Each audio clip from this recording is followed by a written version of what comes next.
Oke, balik lagi bareng Mala dan Makari di sini masih di program SMS ya. Kita tadi udah dengerin 2 lagu ya. Wow, mantap ya sahabat kreatif. Nike Ardila dan Niki Astria. Niki. Untung nggak dibilang saudara. Untung nggak dibilang kembaran ya. Iya, cuma nama kayak ini kan. Nikita Mirzani, Nikita Willy, cuma beda ujungnya aja. Willy sama Mirzani. Iya. Begitu juga sama ini ya. Ardila, Astria, gitu. Niki, kan tinggal dibalik-balik aja. Oh iya, benar banget ya. Wah, bisa gitu ya. Ya, tapi kita nggak usah bahas orang udah meninggal lah. Enggak enak. Yang satu ya, kalau yang satunya belum. Ya, yang satunya belum. Satu udah, cuman beda sama yang ini, Nikita Willy sama Nikita Mirzani. Yang satu Mirzani, satu Willy, tapi nggak tahu ya. Dua-duanya ya.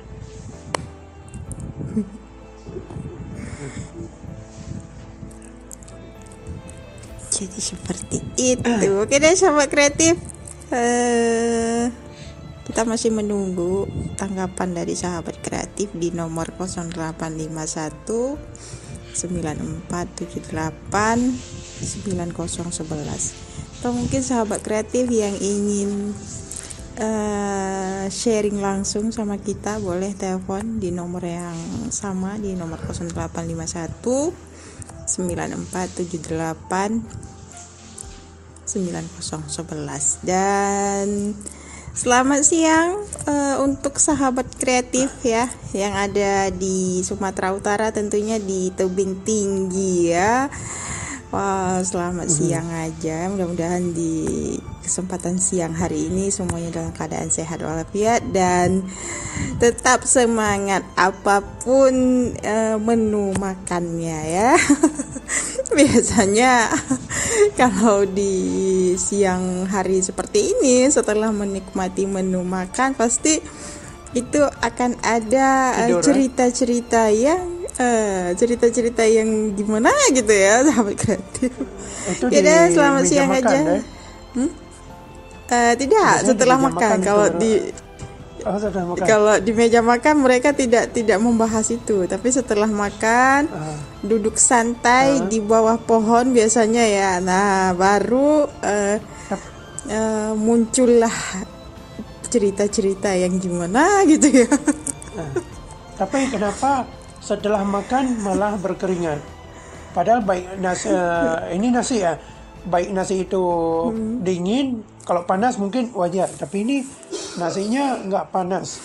Kenapa setiap orang setelah makan itu berkeringat? Mungkin sedang ini ya, di dalam tubuh kita itu sedang terjadinya perubahan suhu mungkin ya. Kalau tadinya kan sebelum makan kita kan biasa ya, tidak berkeringat. Dan mungkin kalaupun panas ya mungkin biasa aja ya, tidak mengeluarkan keringat. Tetapi setelah makan tentunya pasti juga minum ya, mungkin karena di dalam tubuh itu sedang ada pergantian suhu mungkin, atau sedang mengolah karena yang masuk karbohidrat ya. Nah, seperti itu ya, apakah karena itu? Makanya kan aku sendiri juga heran melihat nggak mesti orang-orang, termasuk mungkin orang di sekitar, termasuk aku sendiri juga, karena biasanya setelah kita makan pasti keluar keringat. Apakah karena faktor cuaca atau gimana? Mungkin kalau dia bilang makanan-makanan yang lain, kayak mie kan ini hampir 100% seluruh dunia orang makan mie, tapi itu wajar karena mie panas gitu kan. Tapi ini nasi. Ya, Biasanya nasi, kenapa mesti orang keluar keringat setelah mereka makan nasi? ya mungkin karena itu ya, karena pergantian suhu dan karbohidrat yang sedang bekerja di dalam tubuh. Tapi kalau dia memang Ya, tidak berkeringat ya setelah makan, kan ada tuh kadang-kadang orang itu perlu dipertanyakan, itu bagaimana sih kondisi imun tubuhnya. apakah dia sehat? Atau gimana? Atau jangan-jangan dia nggak sehat gitu. Nah, makanya kan ada ya orang yang seperti itu ya. Bahkan katanya kan ada orang sudah beraktivitas, misalnya nih kayak perempuan nih nyapu, ngepel segala macam kan. Tentunya kan bergerak tuh ya. Nah, tapi tidak ada keluar keringat katanya. Wah, itu perlu dipertanyakan ya. Oh, Karena apakah kita dia manusia sebenarnya atau robot? perlu. Karena kita perlu ya kalau misalnya sudah bekerja beraktivitas itu kemana-mana, misalnya nyapu, ngepel, kan otomatis kan mondar mandir itu ya. Kan kalau tidak keluar keringat kayaknya di dalam badan itu kayaknya tambah apa ya, tambah lelah gitu, tambah kayak capek gitu ya, nggak ada ininya, nggak ada yang keluar dari suhu badan itu sendiri.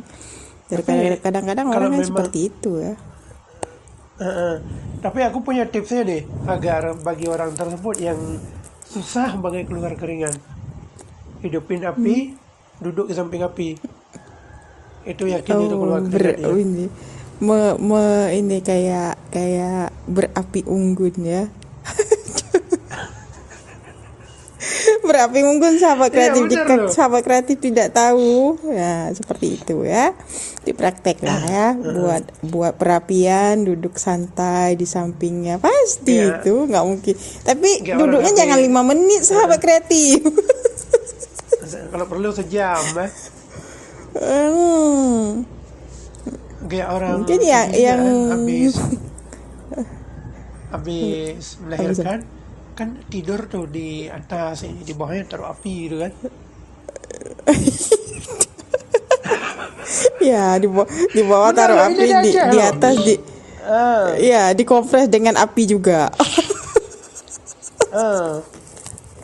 Terus yang lucunya apa? Aku ingat tuh dulu batu itu kan agak bulat panjang, dia dibungkus pakai kain. Nanti batu tersebut dipanas, udah dipanasin, entah ditaruh di atas perut atau gimana. Nanti udah perempuan itu tidur lagi di bawahnya api. Aku mikir ini orang nggak panas atau gimana sih hingga dia dijemur kayak gitu.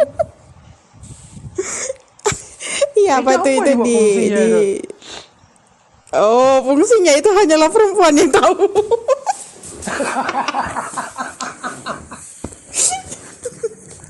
Apakah Leticia Luna tahu? Gak tahu ya. Tapi memang Nggak tahu. kalau di Aceh ya adatnya kalau seperti perempuan habis melahirkan itu, apalagi kalau normal ya. Ini kan sahabat kreatif yang kita bahas, perempuan yang melahirkan secara normal eh, tanpa harus menggunakan gunting rumah sakit ya. Secara normal ya. Tapi kalau misalnya yang melahirkan menggunakan gunting rumah sakit, nah itu tidak disarankan atau tidak Lakuin ya. tidak diperbolehkan Nanti putus menggunakan benangnya. api unggun. Iya. Iya, memang nggak boleh. Jangankan untuk menikmati perapian, minum jamu aja kalau yang melahirkannya ditangani Rumah oleh sakit dokter ya. itu tidak Nggak boleh. boleh ya, nggak boleh. Walaupun kita butuh, tapi tidak boleh ya. Bahkan Tapi juga dari segi lanjut loh. Bahkan juga ini ya sahabat kreatif, kalau misalnya yang melahirkan normal ini kan ada ya yang di perut itu diikat. Nah, kalau di rumah sakit itu tidak boleh ya, tidak boleh menggunakan bahan kain tersebut, tidak boleh diikat. Ya udah biarin aja.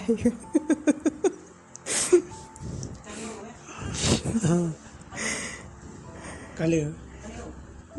Jadi Makanya seperti kan, itu sahabat kreatif.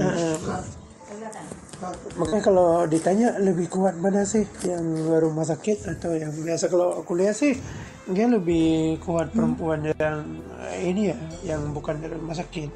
Kan kenapa? Iya, yang normal. Dari segi stamina dan juga kebutuhan yang Perawatan. lain, dari perawatan dan juga gizi si bayi juga lebih bagus ya. Ini bukan arti kata di rumah sakit nggak bagus kan, cuman kalau dari Bagus sisi ya. imun tubuh, dari stamina si bayi, dia lebih bagus ke sana.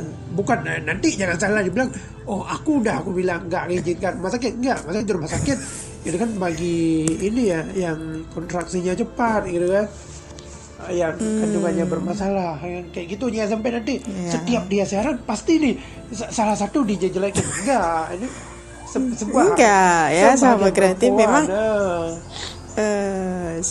karena bisa dibilang ya sahabat kreatif, perempuan itu sekarang ini bahkan perempuan itu tidak mau loh sahabat kreatif berjuang secara normal, itu tidak mau, maka mengambillah jalan pintas ya. Jalan makanya pintasnya anak ya beli ke dipukul sama dokter. dia. Jadi Makanya kalau seperti perempuan yang itu. udah tahu sakit, kasih sayangnya luar biasa kepada anaknya. Jangankan Jika dipukul, memang juga kalian udah nggak boleh. udah gak boleh gitu, karena tahu deh sakit, melahirkan itu nyawa taruhannya kan. Kalau di rumah sakit, mau ada itu digebuk pakai sapu nggak masalah. Lo itu gue lahirin di rumah sakit, jadi suka-suka gue mau gebuk lo pakai sapu nggak masalah.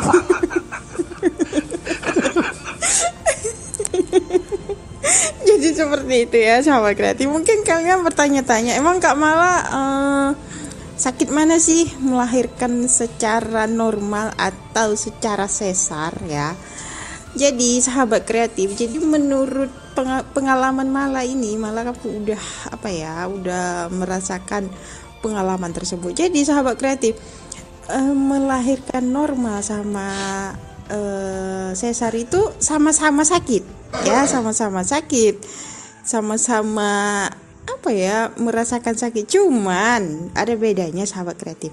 Jika kita melahirkan secara normal, nah itu tentunya sakitnya itu sesaat ya, sesaat, paling lama itu 1 minggu ya sahabat kreatif, 1 minggu.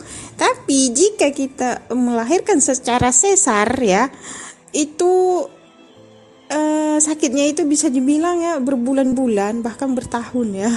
Harus dicek sebulan sekali ya. Ya kalau memang Iya. dia ini ya, kalau memang kondisi tubuhnya itu tidak memungkinkan, ya mau tidak mau ya sebulan sekali itu harus ke dokter demi kesehatan tubuhnya juga sih.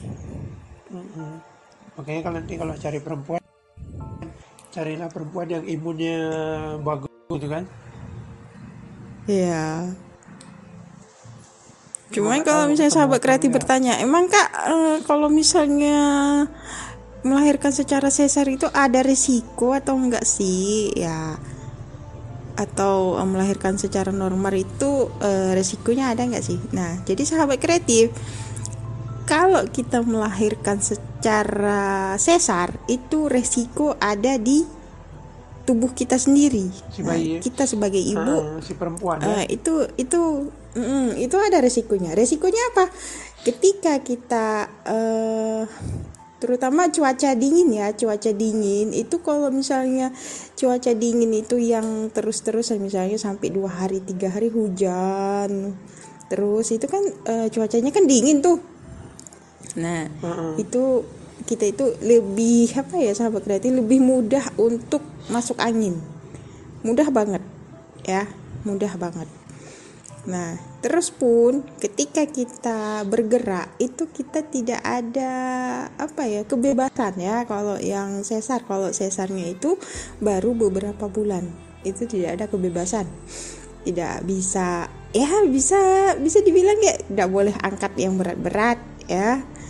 Terus juga tidak boleh mengerjakan yang berat-berat gitu. Itu resikonya kita. Terkadang kita kan apa ya, namanya kita seorang perempuan itu kalau nggak bekerja seperti ini, siapa yang kita harapkan? Apalagi kalau kita tinggal di rumah kontrakan, ya mau tidak mau ya kerja sendiri. Yang kedua, pola makan juga ngaruh juga ya bagi operasi sesar ini ya. Ngaruh banget. Malah rasain itu ngaruh. Makan misalnya nih, makan sayur apa ya, kalau di Jawa gori ya, atau nangka, itu kalau yang sesar itu tidak bisa semudah itu kita mengkonsumsinya. Pasti setelah mengkonsumsi pasti akan ada rasa-rasa masuk angin. Nah, jadi seperti itu. Nah, kemudian juga ini ya, labu kuning. Nah, itu juga beresiko buat yang sesar. Makanya kan seperti lagu Batas Senja, kita usahakan lagi kan, di situ menceritakan tiga unsur kehidupan. Pertama tentang pernikahan, kedua tentang mengharap kehadiran seorang anak, yang ketiga tentang ekonomi ini. Makanya kan dibilang sebelum menjalankan pernikahan, walaupun dia mencintai orang satu pekerjaannya dia, ketika udah menikah kan otomatis ekonomi pasti akan berputar balik kan. Yang tadinya ekonomi si cowoknya lancar-lancar aja, si ceweknya kayak gitu juga. Begitu menikah, si cewek ini kan otomatis mundur dari tempat pekerjaannya, dan lalu mereka menikah, itu ekonomi hanya terpaku di satu sisi aja, yaitu di laki-laki. Karena mereka menikah ini kan satu orang yang satu pekerjaan, otomatis kan terputar di situ dari suaminya, dan dia udah nggak bisa mutar lagi ekonomi. Nah di sini ketika anak udah ada, baik itu satu mau dua, mungkin di awal-awal kebutuhan nggak terlalu besar. Ketika udah anak ini udah masuk SMP, SMA, kuliah, udah sakit deh itu kepala emak ayahnya. Oh ya jelas ya.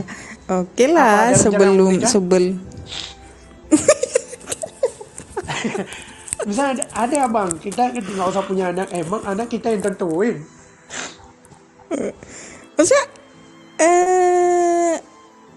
apa ya, seperti ini ya, masa kita tidak menginginkan kehadiran si buah hati, sementara di dalam pernikahan menjalani hubungan rumah tangga itu yang dicari itu adalah anak. Apapun situasi dan kondisinya, tetap anak yang diharapkan, tetap kehadiran anak. Lengkap. Masalah ekonomi ya tidak mungkin nggak diharapkan. Jadi apa fungsinya menikah hanya untuk bermesraan? Ya kan nggak mungkin juga.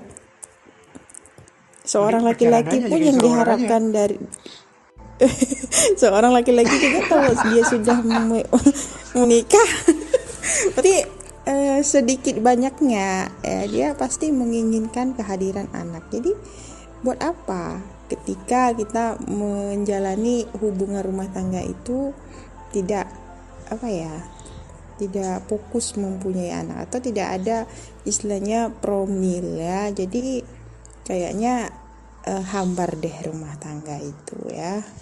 Iya, bertahun-tahun nikah gitu kan, anak nggak ada, gimana jadinya? Ya, hambar ya. Mungkin sahabat kreatif bertanya-tanya, emang kak kalau misalnya nggak punya anak itu kan enak kak, bisa berduaan terus. Iya memang bisa kalau lagi sakit siapa yang ngurus?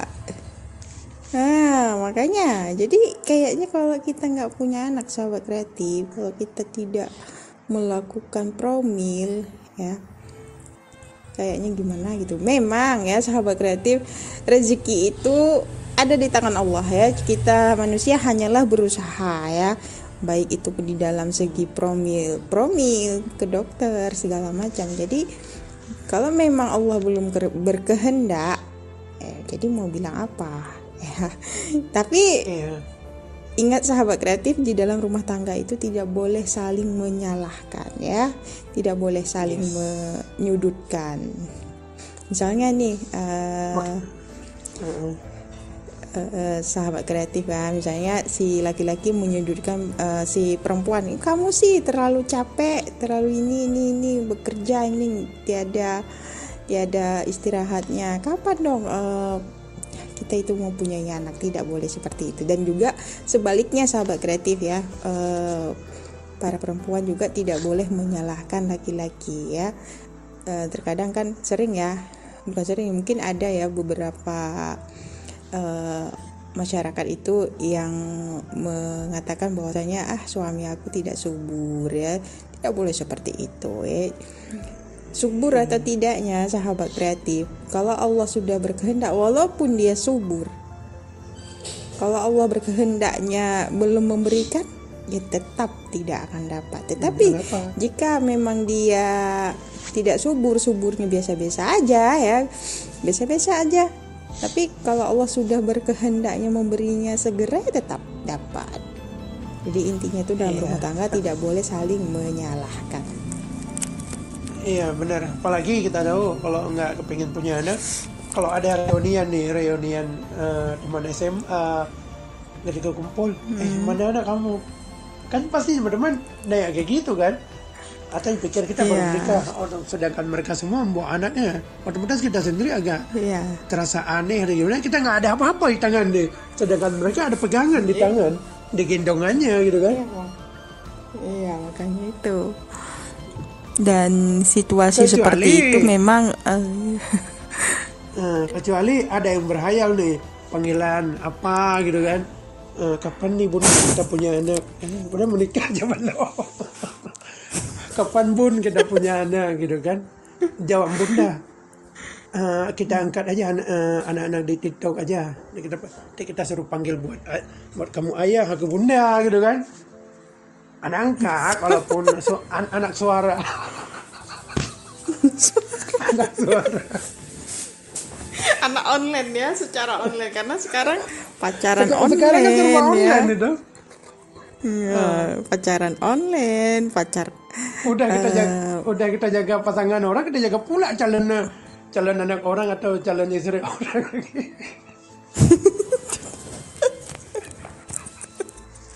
Sampai ini aku dibully nanti. Gak apa-apa ya, kayak karena hari ini kita bisa dibilang aku siarannya hari terakhir, besok kita udah libur ya.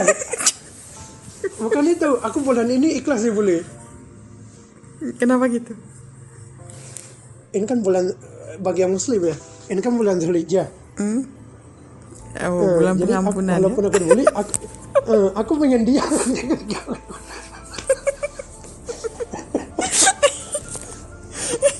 Ada yang kasih pada aku silakan.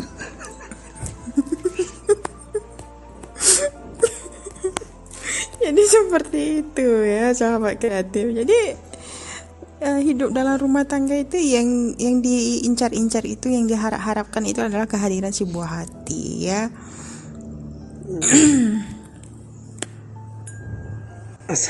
Asal jangan seperti yang aku bilang tadi ya, gitu kan.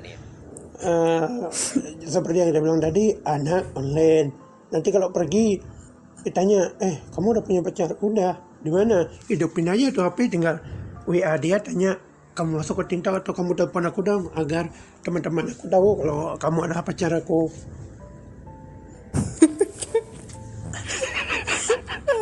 Gawat itu ya, bisa aja seperti itu ya.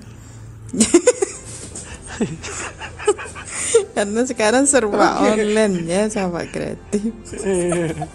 Rumah online, iya kan? Rumah online, makanan online. Ya, makanya itu.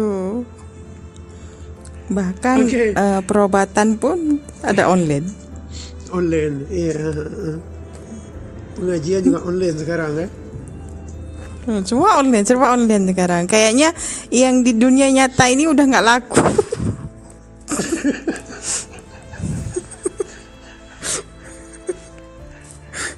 Udah terlalu nyaman. Oke, kita jeda dulu daripada ngawur kemana-mana. Nanti kita balik lagi tetap di Gelora Radio, suara kreativitas. Suara kreativitas.